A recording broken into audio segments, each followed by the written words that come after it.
দাঁড়িয়ে পানি পান করা সুন্নত না বসে? এসব তথ্য শুনলে আপনি অবাক হবেন। আর যদি অবাক না হন তাহলে মনে নিতে হবে যে আপনার ভাঁড়ে কিছু নেই। এই দেখুন, এদিকে ফিরুন। বলছে মানুষ যদি দাঁড়িয়ে যদি পানি পান করে, আমাদের পানি যখন আমরা পান করি, পানিটা ডাইরেক্ট পৌঁছানোর আগে এই জায়গাটা আল্লাহ সুবহানাহু ওয়া তাআলা একটা ছাঁকুনির মতো রেখে দিয়েছেন। ছাঁকুনি বোঝেন? চাটা ছাঁকে, চা ছাঁকা ছাঁকুনি, ঠিক ওই রকম ছাঁকুনি। একটা মানুষ যখন দাঁড়িয়ে থাকে তার ছাঁকনিটা এইভাবে থাকে, এই ভালো করে বুঝবেন। আর একটা মানুষ যখন বসবে তখন চাকরিটা আস্তে আস্তে আস্তে আস্তে এই সিস্টেমে খুলে যাবে। এটা বিজ্ঞান বলছে, এই সিস্টেমে আস্তে আস্তে খুলে যাবে। একটা মানুষ যখন পানি পান করে তখন পানিটা ডাইরেক্ট ওর নলি থেকে গিয়ে ওই ছাঁকনিতে যায়, ওখান থেকে পানিটা ফিল্টার হয়ে তারপরে তার পাকস্থলীতে পৌঁছায়। মুহাম্মদ সাল্লাল্লাহু আলাইহি ওয়াসাল্লাম ১৫০০ বছর আগে তিনি বলেছেন যে উম্মত বসে পানি পান করো। আজকে 2024 এটা প্রমাণ হচ্ছে যে বসে পানি পান করলে ডাইরেক্ট ছাঁকনিতে পানিটা গিয়ে পৌঁছায়, আর দাঁড়িয়ে পানি পান করলে ছাঁকনি খোলে না। এই জন্য দাঁড়িয়ে পানি পান করলে অনেক সময়তে পানিটা ব্যাক লাইনে চলে যাবে। যেমন শিরা উপশিরা আছে সূক্ষ্ম, তার ভিতরে ঢুকে যেতে পারে। আর তার ভিতরে যদি পানি ঢুকে যায় কোন ক্রমে, তাহলে এটা বিজ্ঞানের ভাষা তার প্যারালাইসিস হয়ে যেতে পারে। আর যদি ডাইরেক্ট পানিটা গিয়ে কিডনিতে হিট করে তাহলে তার কিডনি নষ্ট হয়ে যেতে পারে। ভালো করে বোঝার চেষ্টা করুন। তাহলে ইসলাম একটা সুন্দর জীবন ব্যবস্থা, একটা মানুষের বাঁচানো পর্যন্ত সমস্ত পদ্ধতি বলে দিয়েছেন। আল্লাহু আকবার। জীবন ব্যবস্থা নয়, আমাদের দেশের জীবন ব্যবস্থা আপনি অবাক হয়ে যাবেন। বীরভূম জেলার একটা ছেলে, বাড়ি তার এলেম বাজারে বাড়ি, কলকাতা যাবার পথে তাকে ডানকুনি থেকে অ্যারেস্ট করেছে কলকাতা পুলিশ। অ্যারেস্ট করে পুলিশ ছিল এনআইএ তদন্ত সহকারে ছেলেটাকে ধরা হলো। এলেম বাজারে মানুষ আছেন, ওনাকে জিজ্ঞাসা করুন ঘটনা সত্য কি মিথ্যা। এই ছেলেটা মোটামুটি ৩ বছর পর জেলখানা থেকে ছাড়া পেল। তা আমি ছেলেটাকে জিজ্ঞাসা করলাম, তোমায় জেলখানাতে মারধর করা হতো? বলছে মৌলভী সাহেব মারধর মানে সাংঘাতিক মার। আমি বললাম ৩ বছর পরে তুমি জামিন পেলে কেমন করে? বলছে ৩ বছর পরে প্রমাণ হয়েছে আমি নির্দোষ। আমি এটা বলছি, এটা হচ্ছে পৃথিবীর জীবন ব্যবস্থা। একটা মানুষকে নির্দোষ প্রমাণ করতে টাইম লাগছে কত বছর? ৩ বছর। তারপরে নির্দোষ হিসাবে প্রমাণ হচ্ছে। বলছে আমাকে ধরা হয়েছিল, আমার নাম রেজাউল, আমার নাম রেজাউল। বাংলাদেশের একটা রেজাউল বলে ছেলে ইন্ডিয়ায় এসেছিল গোয়েন্দাগিরি করতে, কোন একটা কাজের অপরাধের সঙ্গে যুক্ত ছিল, আর আমার নাম রেজাউল। তার ফটো দেখে আর আমাকেও একই রকমের দেখতে বলে ওই জন্য আমাকে অ্যারেস্ট করা হয়েছে। ৩ বছর এটা বুঝতে টাইম লাগলো যে এই ফটোটা এ নয়। কি বললাম বুঝলেন?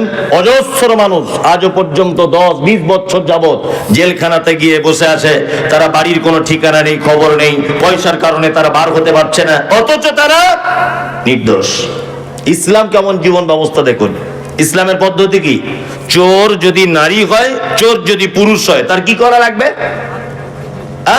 পা কেটে দিতে হবে, তাই তো? কি হাত কাটতে হবে, তাই না?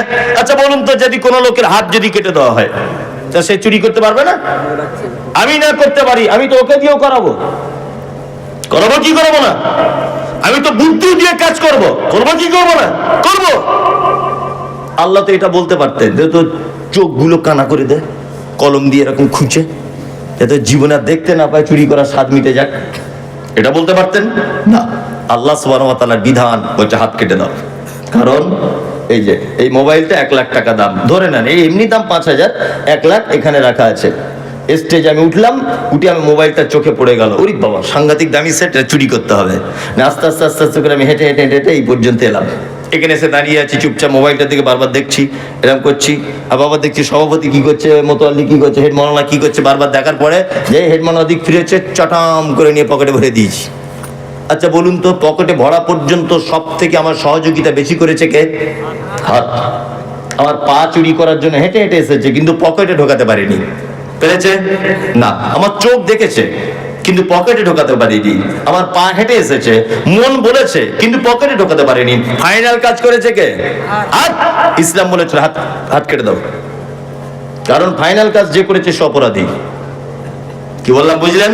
ইসলাম কত সুন্দর জীবন ব্যবস্থা। আল্লাহু আকবার। আল্লাহ সুবহানাহু ওয়া তাআলা বলছেন ইযহিরাবু আলা দীনি কুল্লি, তোমাদেরকে পৃথিবীতে এই কারণে পাঠানো হয়েছে যে ইসলাম যে শ্রেষ্ঠ এইটা প্রমাণ করার জন্যই তোমাদেরকে পৃথিবীতে পাঠানো।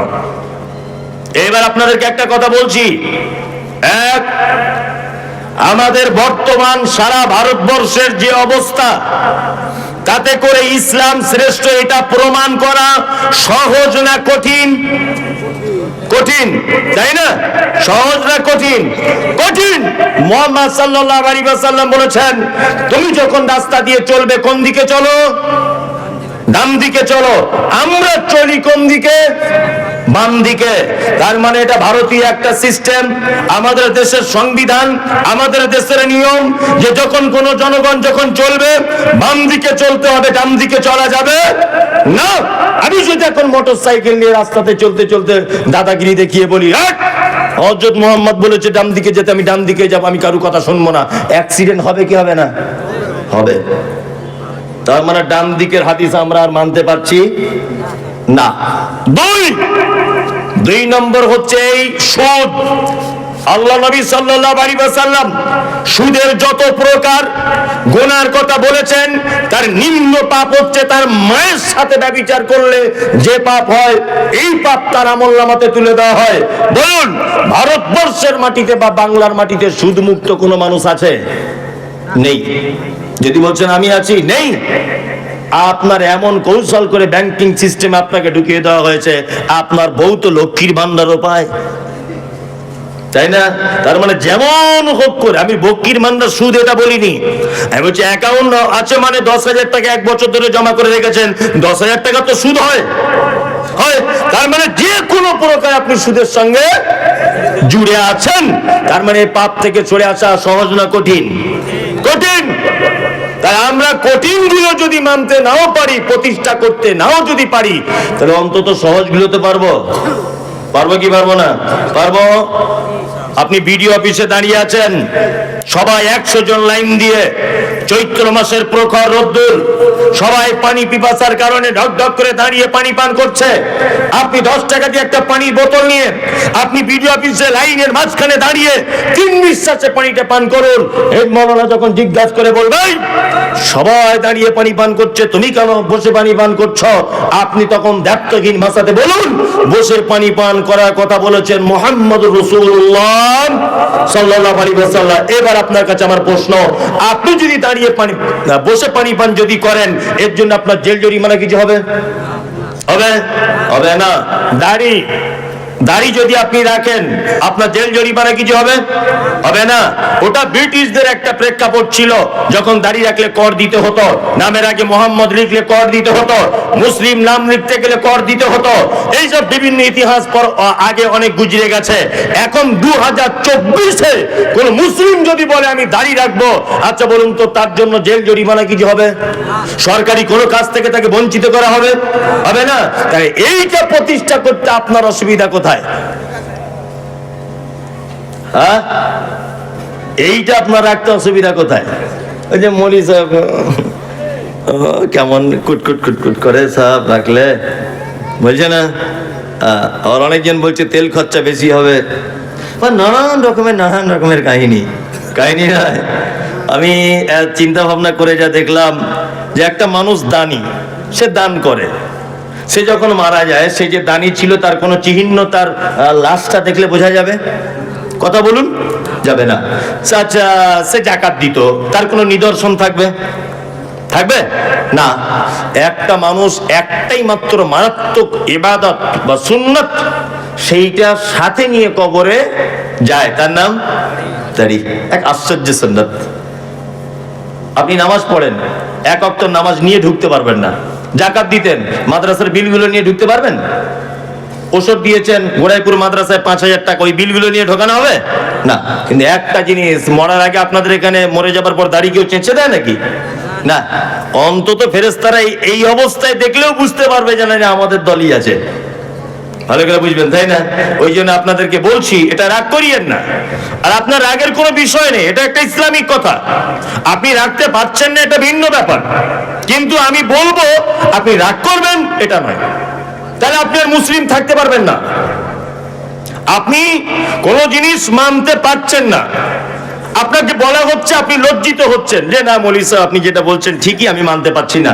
কিন্তু আপনি যদি সেটা না মানেন, আর আমি বলেছি বলে আপনি যদি রাগ করেন, বা আপনি যদি আমাকে আবার উল্টো চাপ দেন, তাহলে মেনে নিতে হবে যে আপনি দাড়িকে অঙ্গীকার করছেন, তার মানে আপনি আর মুসলিম থাকতে পারবেন না।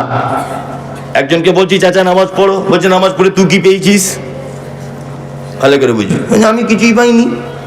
বলছে নামাজ পড়ে তুই সে মাটির ঘরে শুয়ে আছিস, আমি নামাজ না পড়ে দুতলা বাড়িতে আছি। ওর সঙ্গে সঙ্গে ইমান চলে গেছে। ও যদি এটা বলতো যে মৌলী সাহেব খুব লজ্জার ব্যাপার, আমি পড়তে পারছি না, পড়তে হবে, সত্যি আমি ভুল করছি, তাহলে ও ঠিক ছিল, নামাজ না পড়ুক কিন্তু ঠিক ছিল। কিন্তু এই যে ও অহংকার ইনকার করে দিল, তোমাদের শুধু কাজ নাই, শুধু নামাজ আর নামাজ করি কি করি না করি। আল্লাহ সুবহানাহু ওয়া তাআলা পবিত্র আল কোরআনে মানুষ পৃথিবীতে পাঠানোর আর একটা উদ্দেশ্য বলতে গেছেন, এক লিয়াবলুয়াকুম আইয়ুকুম আহসানু আমালা। আল্লাহ বলছেন আমি হায়াত আর মাউতকে সৃষ্টি করেছি এই কারণে, অর্থাৎ মানুষকে সৃষ্টি করেছি এই কারণে যে তোমাদের ভিতরে সর্বশ্রেষ্ঠ উৎকৃষ্ট আমল কে করে আমার কাছে আসতে পারবে। ভালো ভালো আমল, বেশি আমলের কথা বললেন না, আল্লাহ ভালো আমলের কথা বললেন। হ্যাঁ, ভালো আমল। ভালো আমল কাকে বলে? ভালো আমল হচ্ছে সেটা যে আমলটা আল্লাহ সুবহানাহু ওয়া তাআলা করতে বলেছেন, যে আমলটা মুহাম্মদ সাল্লাল্লাহু আলাইহি ওয়াসাল্লামের স্বীকৃতি রয়েছে, এই আমলটাই ভালো কাজ। জানাজা সালাত আদায় পড়তে গেলাম, একজন লোক মাটি দেওয়ার সময়তে জোরে জোরে বলছে, সবাই দোয়া বলুন, মিনহা খালাকনাকুম ওয়া ফিহা নুঈদুকুম ওয়া মিনহা নুখরিজুকুম তারাতান উখরা। আমি তার পাল্টা জবাবে বলছি, এই দোয়া বাদ দিয়ে বিসমিল্লাহ বলে দেন মাটি। তখন চাচা আমাকে বলছে, তুমি কোথাকার মৌলী স্যার? হ্যাঁ, কেন? তো হচ্ছে মিনহা খালাকনাকুম কোরআনের আয়াত, এটা বললে তোমার অসুবিধা কোথায়? এটা বললে তোমার অসুবিধা কি হচ্ছে? তুমি এটা বলতে মানা করছো। আমি তখন বললাম, চাচা এটা যে এখানে বলতে হবে তোমাকে, এটা কে বললো? বলছে কোরআনের আয়াত বললে অসুবিধা কি? বোঝার চেষ্টা করুন, কোরআনের আয়াত বলেই যে সব জায়গায় বলা যাবে এটা ঠিক না। রুকুতে গিয়ে কি বলতে হয়? আল্লাহু আকবার। রুকুতে গেলাম, গিয়ে কি বলি? সুবহানা রাব্বিয়াল আযীম বলি না? তো ওইটা ওই জায়গায় যদি বলি ইন্না আতাইনাকাল কাউসার ফাসাল্লি লিরাব্বিকা ওয়ানহার ইন্না শানিয়াকা হুয়াল আবতার, নামাজ হবে না বাতিল? বাতিল। একই তো জিনিস, একই জিনিস নয়, একই তো। সুবহান রাব্বিয়াল আযীম, এর থেকে উত্তম কথা আমি বললাম না কোরআনের আয়াত। তার মানে বোঝা যাচ্ছে সব জায়গাতে সবটা ফিট করা যাবে না। উত্তম হচ্ছে সেইটা যেটা আল্লাহর আদেশ রয়েছে আর মুহাম্মদ সাল্লাল্লাহু আলাইহি ওয়াসাল্লামের আদেশ রয়েছে, এটা উত্তম। বড় বড় আলেমরা বসে আছেন স্টেজে, আমাদের নবী মুহাম্মদ সাল্লাল্লাহু আলাইহি ওয়াসাল্লাম তিনি বলছেন, কোন মানুষ যখন মৃত্যুর অবস্থায় থাকে, সে যখন একদম অন্তিম শয্যায় পৌঁছে যায়, তখন তোমরা বলো লা ইলাহা ইল্লাল্লাহ। তোমাদের বলাতে যদি ওই লোকটা একবার বলে দেয় লা ইলাহা ইল্লাল্লাহ, তাহলে নবীজি বলছেন ওই লোকটা যাবে কোথায়? জান্নাতে। তবে ওকে বলার আদেশ করতে পারবেন না যে ভাই বলো লা ইলাহা ইল্লাল্লাহ, ভাই বলো লা ইলাহা ইল্লাল্লাহ, না। আদেশ করলে একটা বিপরীত দিকে ক্ষতি আছে, সেটা হচ্ছে এই ও মৃত্যু যন্ত্রণায় আছে। আপনি যদি তাকে প্রেসার করেন, ও অস্বীকার করে দিতে পারে, ও গাল দিয়ে দিতে পারে, ও অসহ্য যন্ত্রণায় উল্টো পাল্টা কিছু বলে দিতে পারে। এই কারণে আপনার উচিত হবে আপনি নিজে বলবেন লা ইলাহা ইল্লাল্লাহ। আপনার ভাই যদি ওটা শুনে যদি বলে লা ইলাহা ইল্লাল্লাহ, তাহলে অবশ্যই ওর থাকার জায়গা জান্নাত।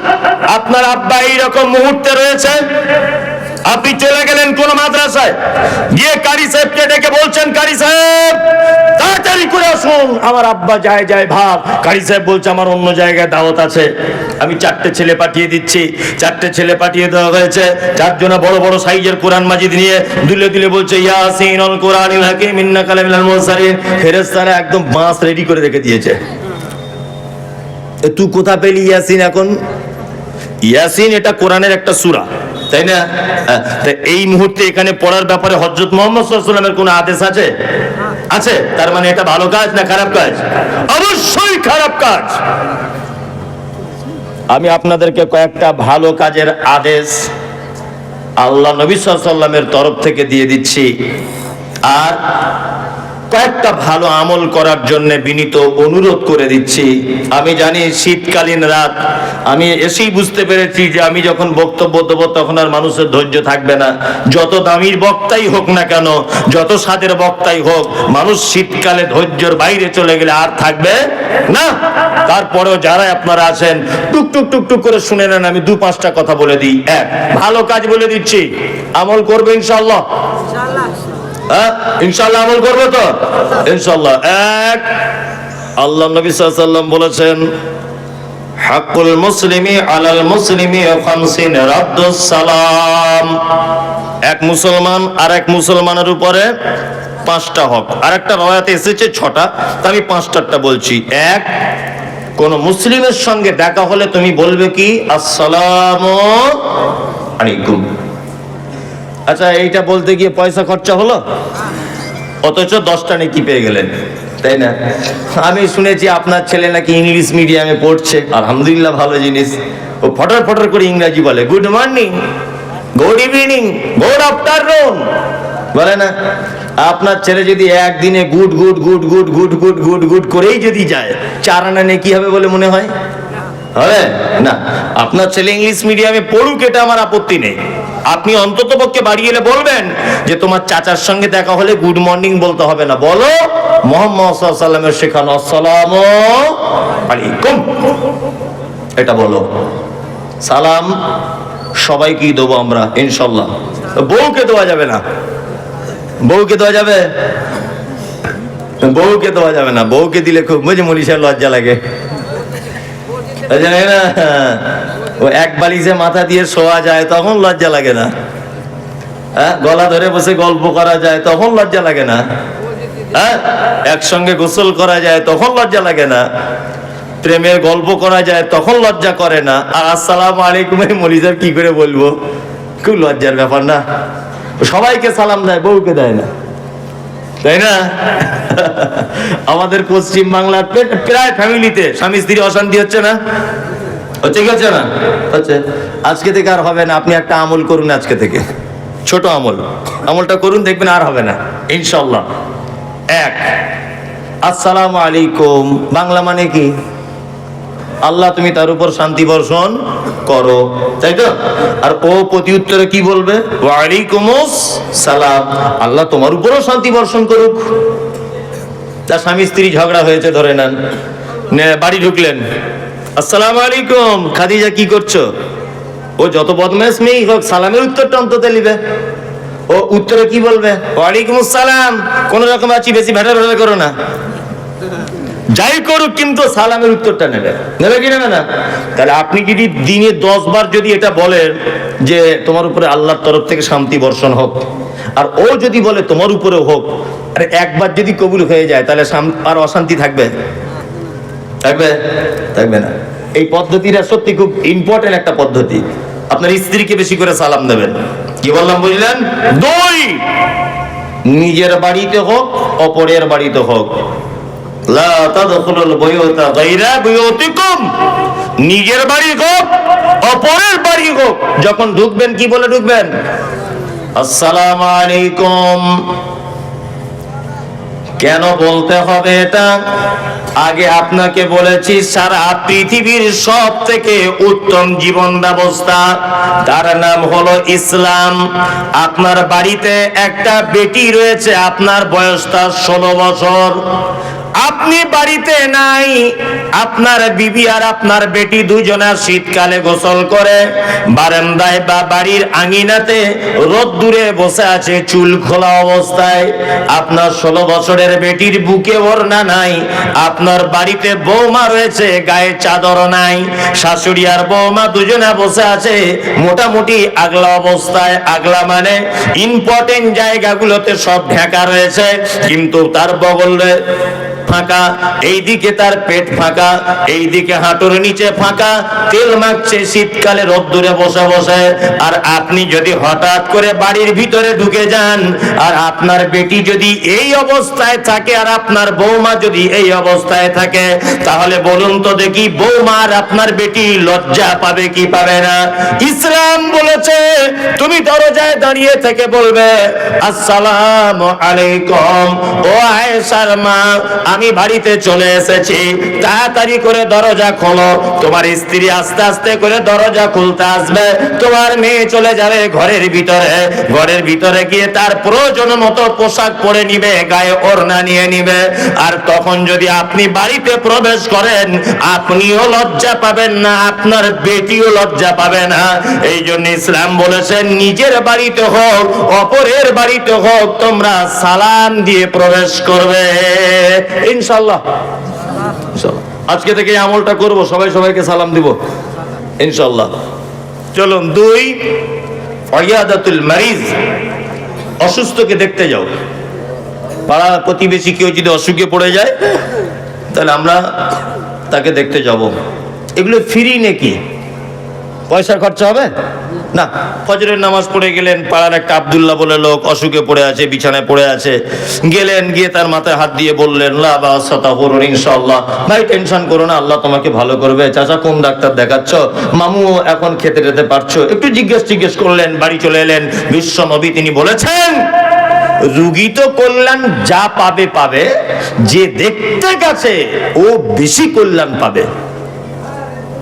লাভ হলো না লস হলো? আসমানের ফেরেশতারা পর্যন্ত দোয়া করবে, কল্যাণ কামনা করবে। কার জন্য? যে দেখতে গেছে তার জন্য। আল্লাহু আকবার। এইবার আপনাদেরকে আরেকটা কথা বলি, ইজাবাতুদ দাওয়াতি, কেউ দাওয়াত দিলে গ্রহণ করবে ইনশাআল্লাহ। ইনশাআল্লাহ দাওয়াতের ব্যাপার ইনশাআল্লাহ তো বলতেই হবে। গরুর গোশতের ব্যাপার আছে, তাই না? ওই দেখি তো মাদ্রাসার জলসা টলসা হলে মানে গেট ভেঙে ফেলছে এরকম করে। কিছু কিছু মাদ্রাসা মনে হচ্ছে জীবনে খাই নাই, ও গরুর গোশত চোখেই দেখি না, এরকম একটা মনে হয় আর কি। আপনাদের এখানে ঘোরাই ফিরে কথা বলছি না, ওই আরে অন্যান্য যত মাদ্রাসা জলসা বা মসজিদের ঈদগাহ জলসা হয় ডেলিগেটে, মনে হচ্ছে গেট ভেঙে ফেলছে। আশ্চর্য ব্যাপার, এটা ভদ্রতাটুকু নেই। আচ্ছা নেই, আশ্চর্য ব্যাপার। দাওয়াত বৈধ হলে কবুল করবেন ইনশাআল্লাহ। অবৈধ দাওয়াত তাহলে কি না, কিছু কিছু দাওয়াত বাড়ি আছে আপনি যাবেন না, আপনার থেকে সেজন্য একটা শিক্ষা পায়। যেমন ধনী গরিবের বৈষম্য রেখে যে দাওয়াত বাড়িতে খাবার পরিবেশন করা হয়, একই প্যান্ডেল, একটাই সিস্টেম, একই ক্যাটারিং এর মালিক, কর্মচারীরা মাল দিচ্ছে, ওইদিকে দিচ্ছে খাসি আর এদিকে দিচ্ছে গরু। এইরকম কোন পরিস্থিতিতে যদি আপনি পড়েন, কোন আপনার বিবাহের অনুষ্ঠানে বা কোন অনুষ্ঠানে যদি আপনি দেখেন, তাহলে আপনাকে রিটার্ন চলে আসবেন, এটা আপনার জন্য উত্তম। কারণ ইসলামে কোনো বৈষম্য নেই। গরিবের যে সম্মান, ধনীর একই সম্মান। লম্বা কালো বেঠে পরিষ্কার, সাদা চোখ কালো চোখ কটা চোখ, কারোর কোনো ডিফারেন্স নেই। আরব অনারব কোনো ডিফারেন্স নেই। আল্লাহর নিকটে ওই লোক সব থেকে উত্তম যার ভিতরে তাকওয়া, পরহেজগারিতা বেশি, আল্লাহ ভীরুতা বেশি। 2, এমন একটা বৈঠকে আপনাকে দাওয়াতের জন্য আহ্বান করা হলো, যে বৈঠকে বা যে দাওয়াত বাড়িতে আপনি গিয়ে দেখছেন বাদ্যযন্ত্র বাজছে। এখন তো গান বাজনা ছাড়া বিয়ে শাদী হয় না, তাই না? আপনাদের এলাকাতে হয়তো হয় না, আমাদের ওদিকে হয়, সব জায়গায় হয় না, কিছু কিছু বাড়িতে আসে। আল্লাহু আকবার। মানে কি বলবো, মানে সত্যি আগেকার দিনে মেয়েদের যে, নারীদের যে মর্যাদা ছিল, এখন আর সেটা আছে না। এই মোবাইল প্রথম যখন সুইচওয়ালা মোবাইল ওঠে, তখন মানুষ এইভাবে কথা বললে পাড়ার লোক দেখতে যেত, এইরকম করে কথা বলছে, এ আবার কি, দেখতে যেত না। তারপরে যখন এই স্ক্রিন টাচ মোবাইলটা উঠে গেল, তখন লোক আশ্চর্য হয়ে গেল, ইউরি বাবা হাত দিলে আলো জ্বলছে, ও ছবি বার হচ্ছে, ইউরি বাবা, তাই না? আচ্ছা, এখন আর সেই আশ্চর্য ব্যাপারটা এখন আর আছে নাই। প্রথম যখন অ্যাপেলের মোবাইল ওঠে, তাই না, অ্যাপেলের সেট যখন ওঠে, তখন ওটার খুব দাম ছিল না? কম দাম, ওরে বাবা অ্যাপেলের সেট। ও 2-3 মিনিট। কে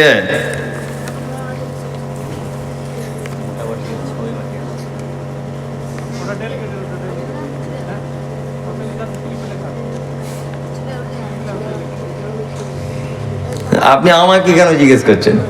হেড মহল্লা বসে আছে, আমি আমাকে কেন জিজ্ঞেস করছেন? আমি কি বড় আলেম নাকি? আমি বক্তা? খেপা কোথায়, যে জিজ্ঞেস করেছি আর এক পাগল, আমি উত্তর দেবো না। আমি জানি তবুও বলবো না। কি বললাম, সামান্য ব্যাপার, হেড মহল্লা বলে দেবে, আমি কেন বলতে যাব? আমি প্রশ্নের উত্তর দেওয়ার ক্ষমতা রাখি না। তবে একটা ছোট্ট কথা, যেটা ফতোয়াবাজি নয়, কিছু নয়, এটা জানার বিষয়, জানিয়ে দিই। যদি আপনার জোহর, আসর, মাগরিব এই সমস্ত নামাজগুলি যদি আপনার কাজা হয়ে যায়, তাহলে আপনার ধরে নেন জোহরের নামাজ কাজা হয়ে গেল, তাই তো? আসরের মসজিদে গেছেন, দেখছেন আসরের নামাজ চলছে, আপনি আসরের নামাজে দাঁড়াবেন, কিন্তু জোহরের নিয়ত করে দাঁড়াতে হবে, কারণ সিরিয়াল বাই সিরিয়াল। জোহর আগে পড়বেন, ওই আসরের জমাতে আপনি দাঁড়ান, আপনি নিয়ত করুন আমি জোহরের পড়ছি, জোহরটা পড়া হয়ে যাবে, ওই জমাতে নেকি পেয়ে যাবেন আপনি জমাতের, তারপরে আপনি আসরেরটা পড়বেন, সিরিয়াল বাই সিরিয়াল। কি বললাম বুঝতে পেরেছেন? আর উনি যে প্রশ্ন করেছেন, ইসলামে কোন রকমের ওজর নেই, কোন রকমের ওজর নেই। উনি বলছেন আমি সকাল 8টায় কাজে যাই, সন্ধ্যা 6টায় বাড়ি আসি, মালিককে বলি জোহর আসরের নামাজ পড়বো মাগরিবের, আমার মালিক আমাকে ছুটি দেয় না, আমি বলবো তুমি ও কাজ ছেড়ে দাও, ও কাজ ছেড়ে দাও, দিয়ে অন্য কাজ করো, কোন রকমের অপশন নেই, ও কাজ তুমি ছেড়ে দাও, যে অন্য কাজ দেখো, পৃথিবীর জমিনে অনেক কাজ রয়েছে, সেই কাজগুলো তুমি দেখো। যাই হোক, যে কথা বলছিলাম, আমি বলতে বলতে লাইনচ্যুত হয়ে গেছিলাম, এইদিকে প্রশ্নটা এলো বলে।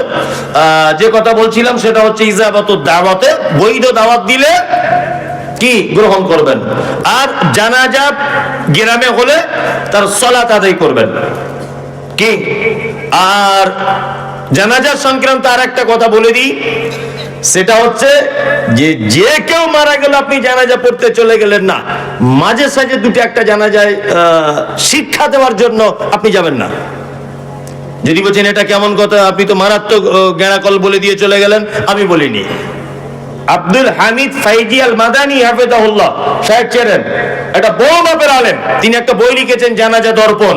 এই বইয়ে তিনি বলছেন যে কিছু কিছু ইমানদার আল্লাহওয়ালা গ্রামে যাদের গ্রহণযোগ্যতা আছে, গ্রামের মানুষ যাদেরকে মানে, কাদের কাদের জানাজা পড়া যাবে আর যাবে না, এই কথা বলতে গিয়ে তিনি বলেছেন যে কোন বেনামাজি কখনোই লোকটা নামাজ কালাম পড়েনি, আর 5 জন বেনামাজিকে শিক্ষা দেওয়ার জন্য 2-1 এরকম করা ভালো।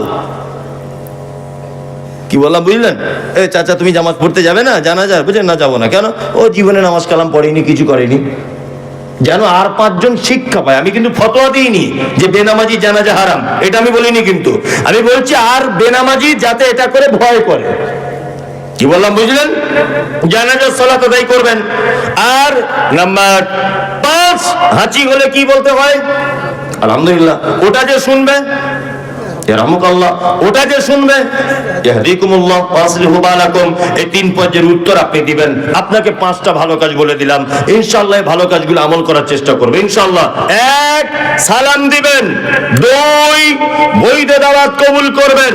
3, অসুস্থকে দেখতে যাবেন। 4 হচ্ছে আপনার জানাজার সালাত আদায় করবেন। 5, হাঁচি হলে 3 পর্যায়ের উত্তর দিবেন। আল্লাহ নবী সাল্লাল্লাহু আলাইহি ওয়াসাল্লাম বলেছেন, একজন মুসলিম আর একজন মুসলিমের উপর এটা হক।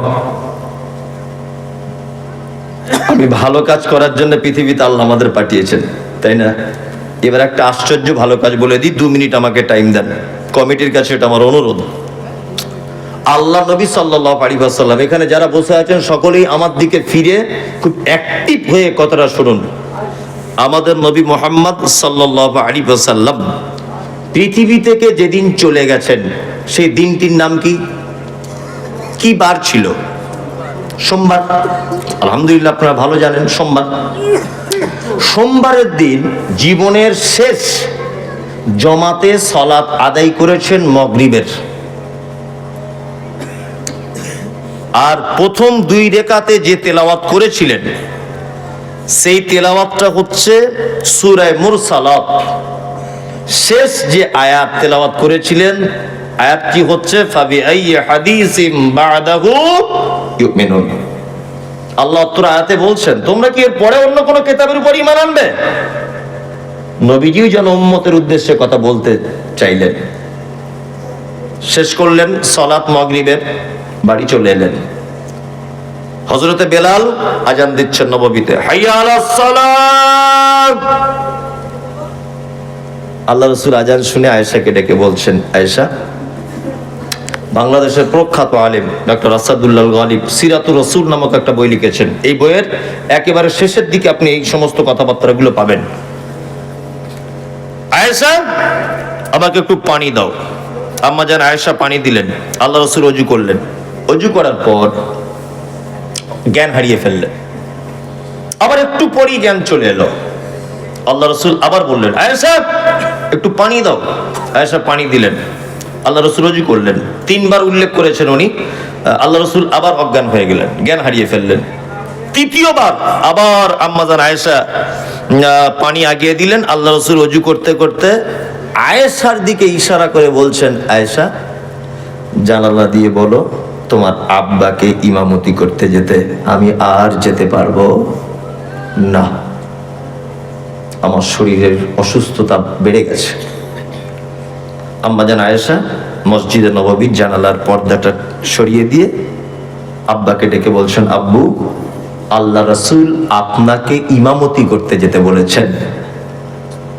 হযরত আবু বকর এই কথাটা শুনে বাচ্চা ছেলের মতো ডুকরে কেঁদে উঠলেন। তিনি বুঝতে পেরেছেন যে আল্লাহ রাসূল অসুস্থ। আল্লাহু আকবার। হযরত আবু বকর গেলেন ইমামতিতে, কিন্তু মন চায় না। একটা কথা জেনে রাখুন, ইসলামিক কুইজে অনেক সময় এগুলো ধরা হয়, প্রশ্ন উত্তর পর্বে। হযরত আবু বকর আল্লাহ নবী সাল্লাল্লাহু আলাইহি ওয়াসাল্লামের জীবদ্দশাতে বেঁচে থাকা অবস্থায় 17 ওয়াক্তের ইমামতি করেছেন। কত ওয়াক্তের? 17।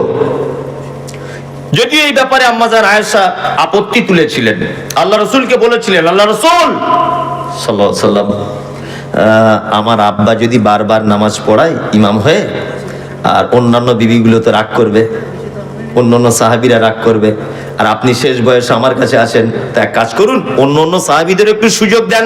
তখন আল্লাহ রাসূল খুব কড়া মেজাজে আয়েশাকে বলছে, আয়েশা, আরে আমি বলছি আবু বকর কি ইমামতি করতে, আর তুমি বলছো অন্যজনকে? কখনোই নয়, তোমার আব্বা ইমামতি করবে। ইমামতি করলেন। বৃহস্পতিবার মসজিদে যেতে পারলেন না, শুক্রবার যেতে পারলেন না, শনিবার হযরতে বেলাল আজান দিচ্ছেন। আল্লাহ নবী সাল্লাল্লাহু আলাইহি ওয়াসাল্লাম দুজন সাহাবীর কাঁধে ভর দিয়ে একটু সুস্থ বোধ করলেন। আবু বকর রাদিয়াল্লাহু তাআলা আনহু তখন জোহরের ইমামতি করছিলেন। আল্লাহ রাসূল কি আবু বকরের বাম দিকে বসলেন। আল্লাহ রাসূল হলেন ইমাম, আবু বকর হয়ে গেলেন মুকাব্বির। ইসলামের প্রথম মুকাব্বির হচ্ছেন হযরত আবু বকর সিদ্দিক রাদিয়াল্লাহু তাআলা আনহু। আল্লাহ রাসূল বাড়ি চলে এলেন। বাড়িতে আসার পরে সর্বপ্রথম আম্মা জান আয়েশা সিদ্দিকা রাদিয়াল্লাহু তাআলা আনহাকে তিনি বলছেন, আয়েশা, আমাদের বাড়িতে কি কোনো সম্পদ আছে? আম্মা জান আয়েশা বলছেন, আল্লাহ রাসূল 5টা থেকে 9টা স্বর্ণের দিনার আছে। স্বর্ণের কয়েনকে দিনার বলে, আর দিরহাম বলে চাঁদির কয়েনকে। 5টা থেকে 9টা দিনার আসে। তখন আল্লাহ রসুল আওয়াজ বাড়িয়ে দিয়ে বলছেন, আয়েশা তুমি এগুলো দান করলে না কেন? কেন তুমি দান করলে না? তুমি জানো যে কোন নবীর পক্ষে এটা উচিত নয় যে পৃথিবীতে কোনো সম্পদ রেখে আল্লাহর সাথে সাক্ষাৎ করবে। আয়েশা, যে লোক পৃথিবীতে সম্পদ রেখে চলে যায়, এই সম্পদ নিকৃষ্ট সম্পদ। তুমি যদি এটা আগে পাঠিয়ে দিতে আমার রবের কাছে, আমার আল্লাহর কাছে, তাহলে আমি মারা যাবার পরেই আমি আমার আল্লাহর কাছে প্রতিদান পেয়ে যেতাম। আল্লাহু আকবার। তার মানে মুহাম্মদ সাল্লাল্লাহু আলাইহি ওয়াসাল্লাম এটা বোঝাতে চাইলেন, মানুষ যে সম্পদ পৃথিবীতে রেখে যায় এটা একটা নিকৃষ্ট সম্পদ। মানুষের জন্য সম্পদ 3টা। এক, সে যেটা খায়, সে যেটা পড়ে, আর সে যেটা তার রবের কাছে আগে পাঠিয়ে দেয়, অর্থাৎ দান, খায়রাত, সাদকা, এই সমস্ত জিনিস যারা করে, এটা হচ্ছে একটা মূল্যবান সম্পদ। এই কথা বলছেন কে? আল্লাহর নবী সাল্লাল্লাহু আলাইহি ওয়াসাল্লাম।